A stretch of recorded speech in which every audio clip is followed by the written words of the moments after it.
Hola, bon dia, bona hora a tothom. Avui us vull parlar de la sala noble de la Casa de l'Esport. Antigament, la sala de juntes de l'antic Institut Industrial de Terrassa. La Casa de la Vila, o Ajuntament, era l'espai on es reunia el Consell Municipal. Les primeres notícies que ens arriben de la celebració d'aquests consells de la Vila de Terrassa estan recollits en el que eren els llibres del Consell. Seria l'actual equivalent als llibres d'actes del ple. Aquesta documentació es conserva a l'Arxiu Històric de Terrassa en molt bon estat i les primeres documentacions d'aquests llibres de consells serien de 1400. Gràcies a aquests llibres podem saber on va estar ubicada la Casa de la Vila al llarg de la història de Terrassa, que van ser diferents ubicacions. Trobem documentat que antigament es feien reunions i consells al porxo de l'església de Sant Fruitós, a la mateixa plaça de la Vila, l'actual plaça Vella. Aquest era el centre de la vila on es troben els centres de decisió i poder, el Castell Palau, la universitat, l'església i el mercat. A partir de 1560, els llibres de consells mencionen un nou lloc de reunió, la Casa dels Consells, que podem situar entre el Castell Palau i l'església de Sant Fruitós, és a dir, a la banda nord de la plaça Vella. Més tard, la Universitat de la Vila, com anomenaven en aquella època l'Ajuntament, va ser instal·lada a les dependències del Castell Palau. El castell presidia la vila. En aquest edifici es reunia el Consell de la Universitat i en la seva torre hi havia la presó. A l'any 1621, la universitat compra el castell. La vida política i el govern de la vila girava entorn del Castell Palau, que era la seu del batlle, de l'escrivania i la sala de consells. Però després de la Guerra dels Segadors, la universitat i la vila en conjunt estava pràcticament arruïnada. Així que es va buscar un comprador pel castell i l'any 1661 el compra un mercader anomenat Pere de Fisses.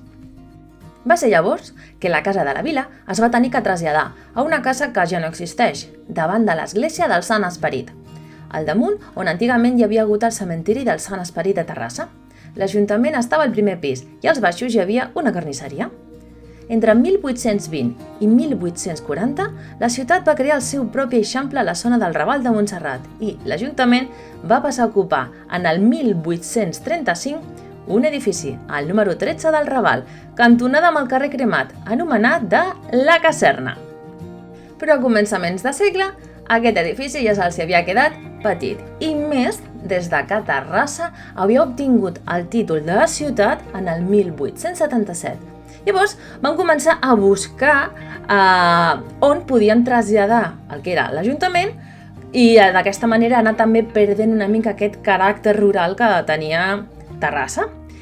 Finalment va ser un 29 de gener de 1898 que es va signar la permuta entre el que era l'edifici propi de l'Ajuntament i l'edifici de l'Institut Industrial, que estava just davant. L'antic Ajuntament passa a ser el nou Institut Industrial. Actualment, a la seva façana encara podem veure el que seria el símbol de l'escut municipal, el castell. L'Institut Industrial bàsicament era una associació de propietaris, el que seria la burgesia industrial, que es reunien per tractar temes que els preocupés i que també els pogués beneficiar, com era el salari dels seus treballadors. Projectaven compres conjuntes de llana, també buscaven maneres de protegir el producte terrassenc a través de duanes, d'arancels. A la llarga també van veure la necessitat de crear una universitat per poder tenir especialistes en la matèria. Aquesta associació va tenir un gran pes polític en la societat de Terrassa. Aquest grup de gent són l'herència, quasi oblidada, dels antics gremis de drapaires, que van ser tan importants a la ciutat del segle XIX i que van estar prohibits, els quals troben una manera diferent de poder continuar organitzant-se. La sala de juntes, la sala d'actes d'aquest edifici és espectacular. Quan l'Institut Industrial entra en aquest nou edifici, adaptarà tot aquest espai d'acord amb les seves necessitats, la funció i l'estil artístic del moment. Dintre del que són les arts aplicades més coloristes d'aquella època i que va tenir una especial importància dintre del que era l'arquitectura modernista, és l'aplicació del vidre, en totes les seves tècniques i aplicacions. L'art del vitrall, recuperat a Catalunya en el període modernista, prenent com a referent el vitrall de l'època medieval. A banda dels vitralls emplomats, No podem oblidar altres modalitats com els vidres gravats a l'àcid o mussolines, els vidres pintats i els vidres glaciers, que responen a versions més populars d'aquesta tècnica recuperada. Amb el modernisme, l'art del vitrall deixarà de ser un art exclusivament religiós i aconseguirà una gran acceptació en tot tipus de clients. Per això el trobem en molts espais arquitectònics, tant en habitatges particulars, una cosa bastant insòlita en aquell moment, com en grans edificis públics, botigues, farmàcies. Aquest canvi comporta innovacions iconogràfiques. A banda de la figuració humana, es comencen a incorporar elements naturalistes de contorn més ondulants, sinuosos, amb una clara influència oriental. Aquests vitralls estaran ubicats en els espais més importants dels edificis, com poden ser les finestres, les portes, els envidriats, les claraboies de les escales, però també es podran localitzar en espais una miqueta més discrets, com poden ser els lavabos, els tocadors, les habitacions del servei, etc. A l'Institut Industrial de Terrassa trobem tot un programa iconogràfic dedicat a la indústria, a la industrialització, la Terrassa industrial. Una meravella! En aquestes vidrieres apareixen temes sobre la industrialització i el moment que vivia Terrassa. Terrassa era ja una ciutat plenament industrial, en la qual les transformacions econòmiques de l'època havien provocat ja tota una sèrie de canvis socials. Es tracta de la ciutat del fum i de les xemeneies, els engranatges, la força de l'aigua i el vapor fins a l'arribada de l'electricitat amb el seu cablejat, el progrés, els canvis que va portar la revolució industrial, la nova Terrassa. Tot això i molt més queden de manifest en aquestes fantàstiques vidrieres.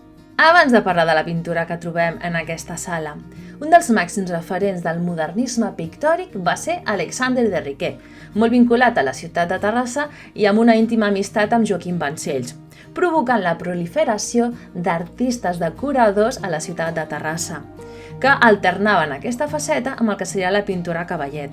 Exemples d'aquests artistes més influenciats tindrien, per exemple, els germans Pere i Tomàs Viver, Joan Duc o el mateix Joaquim Vancells. A finals del segle XIX es va encarregar a l'Alexandre de Riquer el projecte de les pintures murals de la sala d'actes de l'Institut Industrial, que va realitzar 3 plafons datats al 1901, però que per desavenences entre les dues parts no es va ubicar en aquesta sala. Actualment es conserven a la Casa Alegre de Sagrera, on podem veure el símbol de la institució en les veles del vaixell. Les pintures que decoren aquesta sala de juntes són obra de Joaquim Vancells, que va acabar el projecte inicial al 1906. Aquest conjunt pictòric està presidit per l'al·legoria de la Terrassa industrial, aquesta gran Domus Industriae, la casa de la indústria, sempre relacionada amb la música i la cultura. La pintura de Joaquim Vancells és una versió rural del modernisme impressionista gris, molt característica a París, però dins d'un ambient boirós que l'inclou dins dels paisatgistes de caire simbolista. Aquest pintor es considera l'introductor del modernisme a Terrassa de la mà d'Alexandre de Riquer. A banda de la seva important producció com a pintor paisatgista, també va destacar com a interiorista, dissenyador de mobles i objectes decoratius diversos. Precisament, també és l'autor del disseny del mobiliari i de les llums d'aquesta sala. En les parets trobem un programa iconogràfic on ens mostra el seu característic paisatge boirós, que es va convertir en el paradigma de tots els artistes de Terrassa i inspirarien a molts d'altres, sobretot els germans Pere i Tomàs Viver. En aquestes pintures ens està mostrant tota una sèrie de figures femenines que estan caminant en direcció a aquesta gran Domus Industriae, la casa de la indústria. Són noies que tenen una clara influència clàssica. A mi em recorden les muses, joves deesses. Podem localitzar, per exemple, una parella, una dona més gran amb una nena petita que porten a les seves mans un llibre. Això és una clara influència o una al·legoria al que és les lletres, no? Que seria aquest gran pensament.